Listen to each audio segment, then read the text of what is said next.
Pixar's new film Soul is arguably their most adult film ever, as well as one of their best. Funny enough, if I had been a kid when this film came out, I probably would have hated it. And while yes, some kids will enjoy it, Soul is truly a film made for adults in my opinion. In short, it's not your typical soulless, kids cartoon garbage, or even most other Pixar films.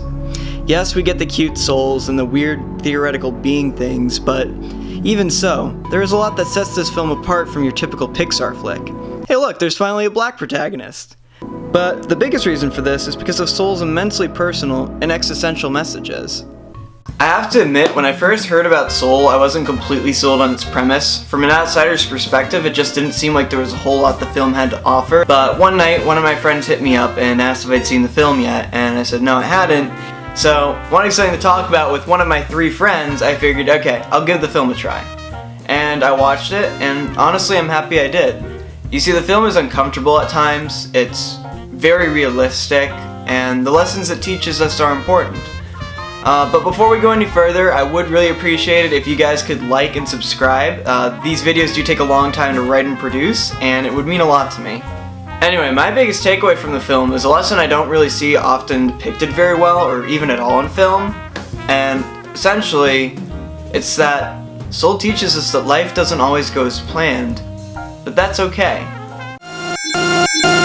Let's start at the beginning. The plot of Soul revolves around a middle-aged man named Joe Gardner.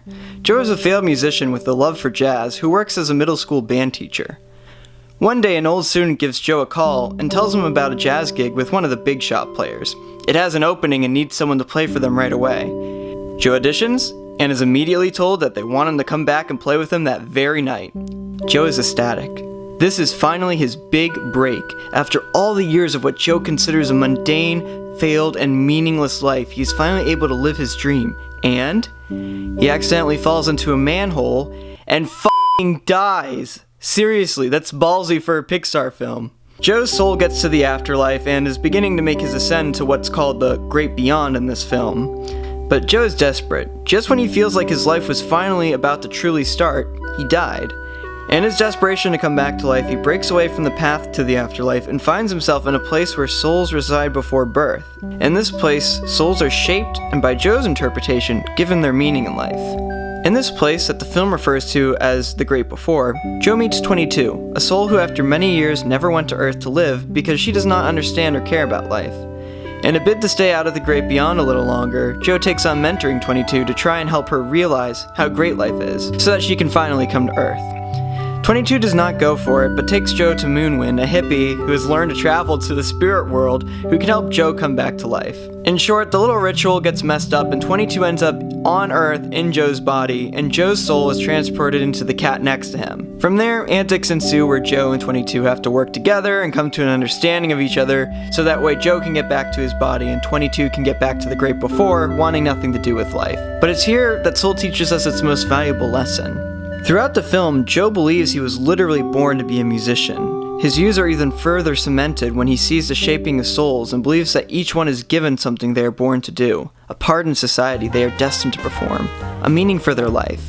Joe firmly believes his life as he has been living it is meaningless. 22, on the other hand, has never even experienced even the smallest sensations, such as taste or touch. When 22 is in Joe's body, she is exhilarated by his mundane life.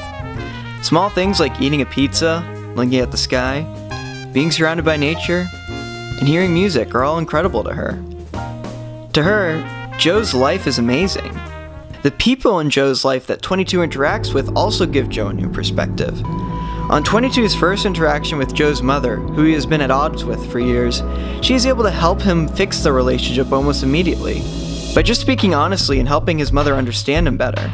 When 22 gets a haircut in Joe's body, she single-handedly wins over almost everyone in the barbershop and learns more about Joe's barber in one conversation than Joe had in years, just because she was lively and open to new things.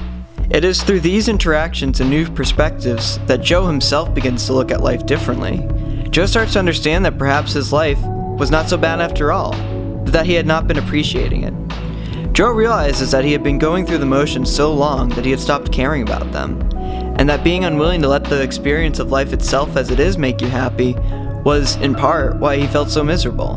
The final straw comes when Joe's soul is finally reunited to his body near the end of the film. He plays a gig with the jazz band that he thought would finally fulfill his purpose. He achieved his dreams. But here is where something curious happens. After everything he went through, after how hard he fought to be there and perform with this group, Joe feels empty. Joe enjoyed playing with the band, sure, but it was not the life-changing event he thought it would be. Afterwards, when Joe speaks with the head musician of the group and asks what happens next, she tells him simply, they come back the next day and do it all over again, and the day after that, and the day after that. When Joe hears this, he begins to understand that his obsession with the pursuit of his dreams is more meaningful to him than his actual dreams. He doesn't want to play with this jazz band every day for the rest of his life. He realizes that in his unwavering ambition, he had stopped enjoying everything else life had to offer. It is through this journey that Joe learns that you don't have to achieve your dreams to be happy, unlike what our society constantly tells us, but that it's about appreciating what's already there that leads to true happiness. Joe goes back to the great before near the end of the film, and speaks with the theoretical blob thing? I don't know, man. Even the movie doesn't seem to know what these things are. Anyway, they tell him that souls are not given a purpose in life before they go to Earth. Here Joe and the audience learn that life is essentially meaningless, aside from the fact that life itself should be enough purpose. Joe then goes back to Earth and says that he does not know what he will do with his life, but that he's going to enjoy every second of it. By the end of the film, we learn that life doesn't always go as planned, but it doesn't have to. It's okay to live a different existence than what you planned for, and despite it, you can still be the happiest person alive. The dynamic between Joe and 22 teaches him this while he still has time, but the tragic real-life parallel is that some people never learn this for as long as they live. They give in to their dreams to the point of obsession, and then when things don't go as planned, they become depressed. But you don't have to go on a magical journey to the afterlife to learn this yourself. The film shows us there is hope in a scene that I think best encapsulates its message. When 22 is getting Joe's haircut at the barber shop, she asks the barber if he had always wanted to be one. The barber says that he once dreamed of becoming a veterinarian, but that life got in the way and he was not able to pursue his dreams. Because of this, he had to become a barber instead. 22 apologizes, saying it must be really tough living a life where you're not able to live your dreams, to live what you were meant to do, to fulfill your purpose. That the barber replies in disagreement, saying he's never been happier than he is right now, and that being a barber is fine with him.